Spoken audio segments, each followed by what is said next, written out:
বাংলা গল্পকথা চ্যানেলে সকলকে স্বাগত। আজকের নিবেদন আশাপূর্ণা দেবীর লেখা ছোট গল্প নীল ছায়া।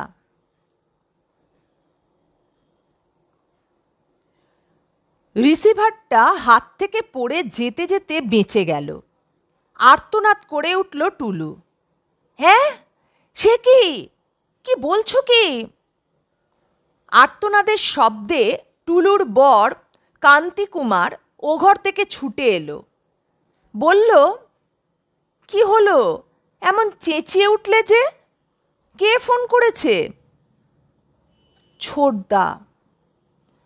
টুলু কাঁপা গলায় বলে, বলছে সেজ বৌদি মারা গেছেন।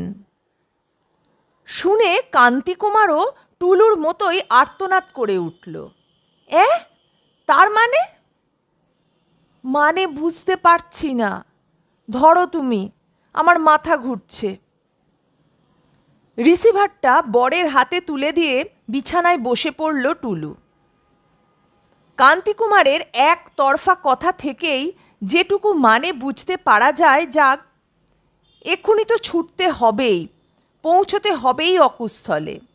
শুধু যাবার আগে একবার জেনে নেওয়া এমন আকস্মিক দুর্ঘটনার কারণ কি। কান্তিকুমার বলে চলেছেন, কি বললে? এইমাত্র? ডাক্তার ডাকবার সময় পর্যন্ত পাওয়া যায়নি? কি আশ্চর্য! অমন শরীর! গত রাত্রেও যথারীতি গেয়েছেন, খেয়েছেন, শুয়েছেন। সেজদার কথা কি বললে? উফ, একেবারে পাগলের মতো করছেন। তা তো করবেনই, এরকম ক্ষেত্রে পাগলামিটাই তো স্বাভাবিক। উফ, ইস, একেবারে চিকিৎসার সময় পর্যন্ত পেলেন না। আচ্ছা, আমরা এক্ষুনি আসছি। কয়েক মিনিট পরেই। এদিকে টুলুর আবার শুনেই মাথা ঘুরছে। তাই এ সংবাদ শুনে মাথা ঘুরল আজ বহুজনের। টুলুর সেজ বৌদির ভক্ত, অনুরক্ত, গুণগ্রাহীর সংখ্যা তো কম নয়। টুলুর সেজ বৌদি মানে শুধু টুলুর সেজদার বউ নয়, সে যে অনেক কিছু। সে হচ্ছে দেশের একজন, দশের একজন। কত যশ, কত সম্মান, কত প্রতিষ্ঠা তার।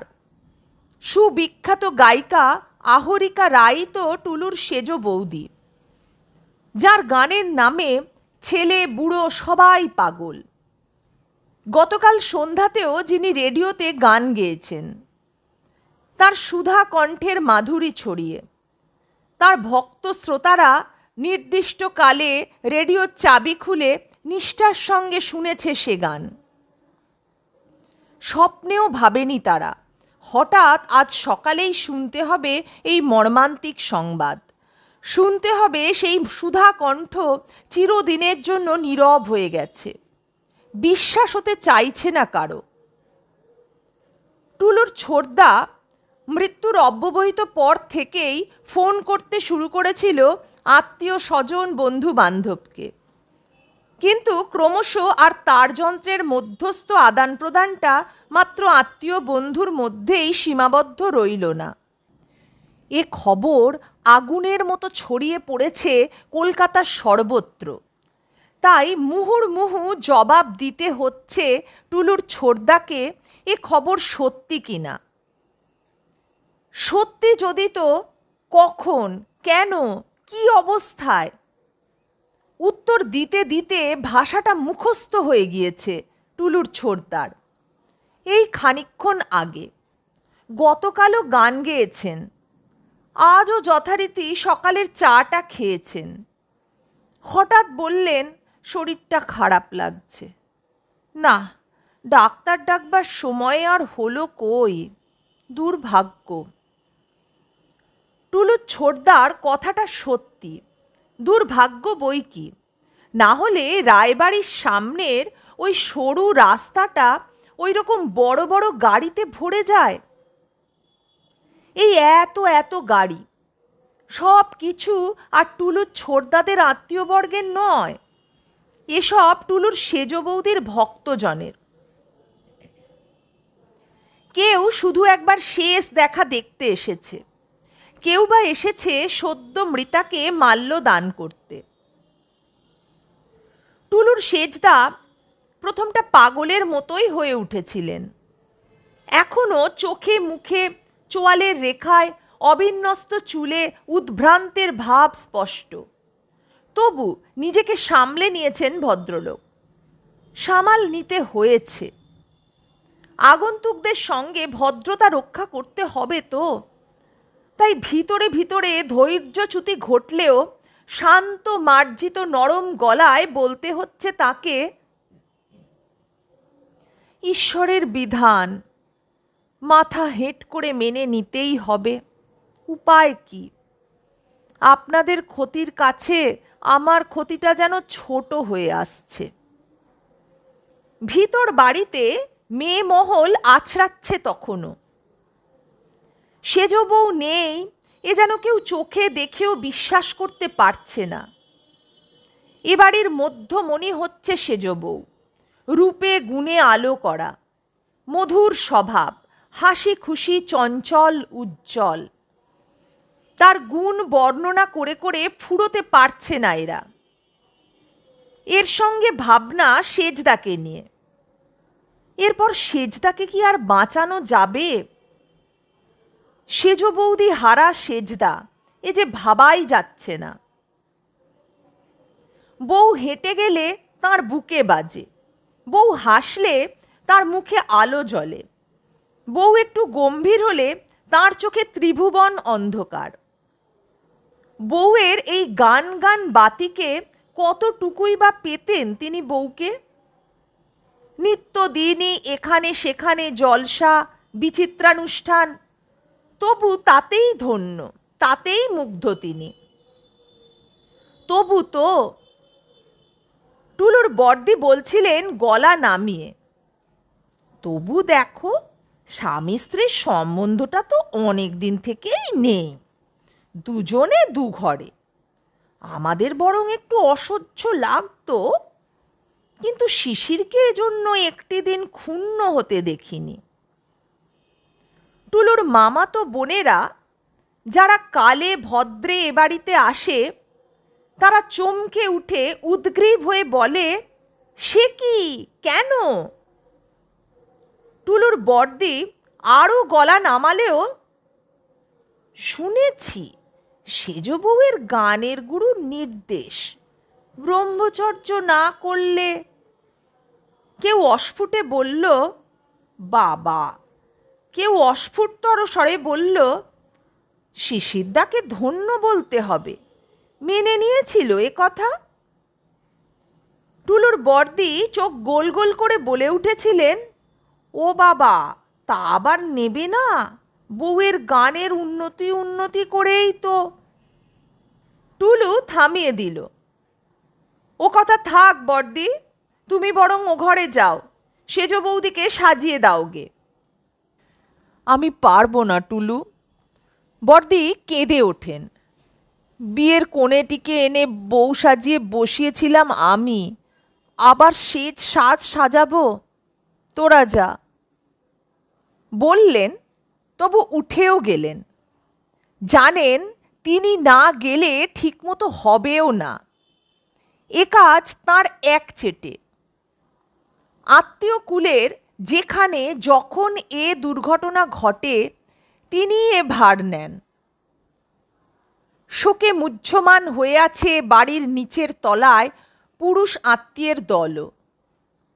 ক্রমশ বহিরাগতরা বিদায় নিয়েছে। এখন শুধু নিকট আত্মীয়েরা।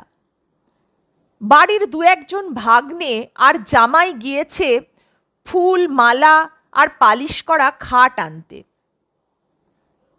আরও কেউ কেউ এখানে সেখানে। আর সবাই শান্ত, স্তব্ধ, শোকাহত। এই সময় ডাক্তার এলেন। না, চিকিৎসা করতে নয়, সার্টিফিকেট দিতে। দেহটা পুড়িয়ে ছাই করতেও ছাড়পত্র চাই যে। মরে গিয়েও পার আছে নাকি আইনের হাত থেকে? তার বোধহীন, অনুভূতিহীন, অসাড় দেহটার উপরেও আইনের অধিকার, তাই মরবার পরেও চিকিৎসক। ডাক্তার টুলুর সেজদার বন্ধু, বলতে গেলে এ বাড়ির পরিজনেরই একজন। প্রথমে আসতে চাননি। শিশিরের টেলিফোনে অনেক ডাকাডাকিতে এসেছেন শোকার্ত বিবর্ণ মূর্তিতে। এসে দাঁড়াতেই এরা উঠে দাঁড়ালো। ডাক্তার ম্লান মুখে বললেন, শিশির কই? শিশিরের বড় ভাইপো করুণ কণ্ঠে বলল, সেজ কাকিমার গানের সেই ছোট্ট ঘরটায়।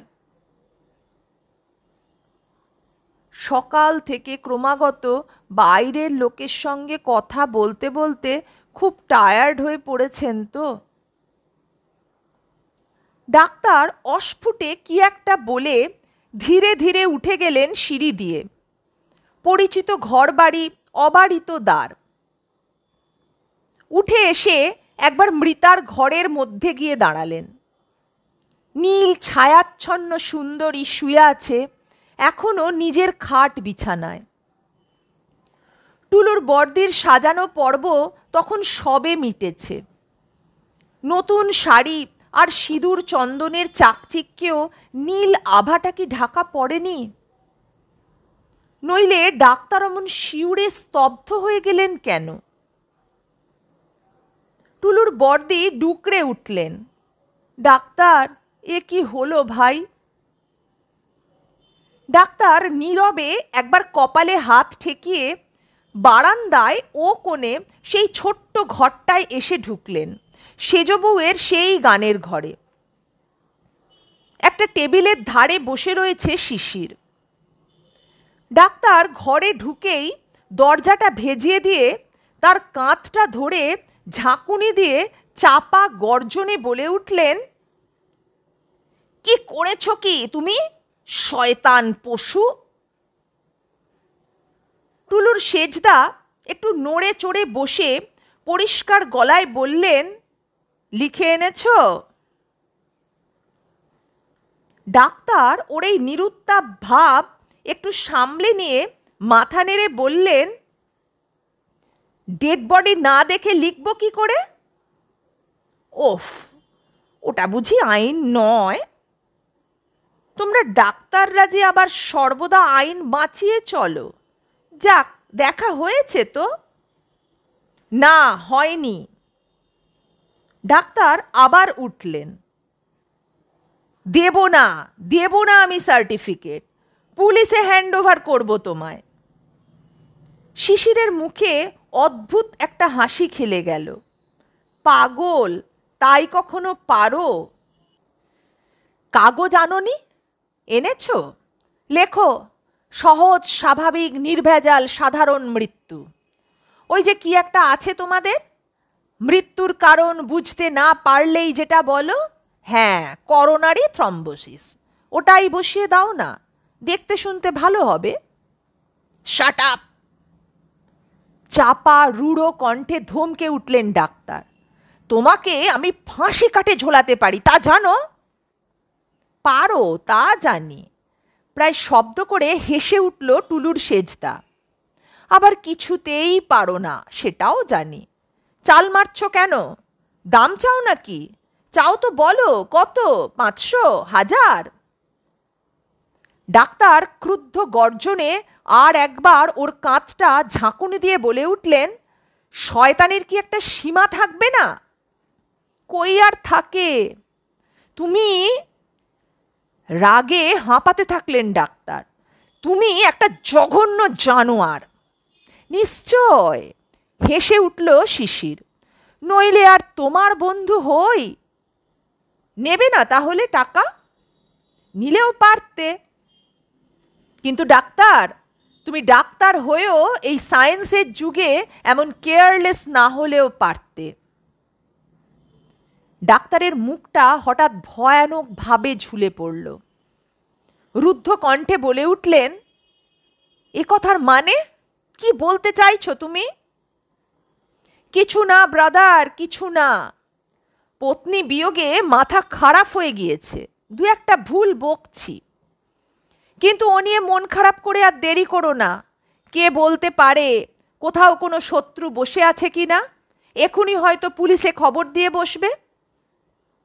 ডাক্তার হঠাৎ সমস্ত উদ্ধত ভাব ছেড়ে বসে পড়লেন, ধরা গলায় বললেন, সত্যি কথা বলো শিশির, আত্মহত্যা না খুন?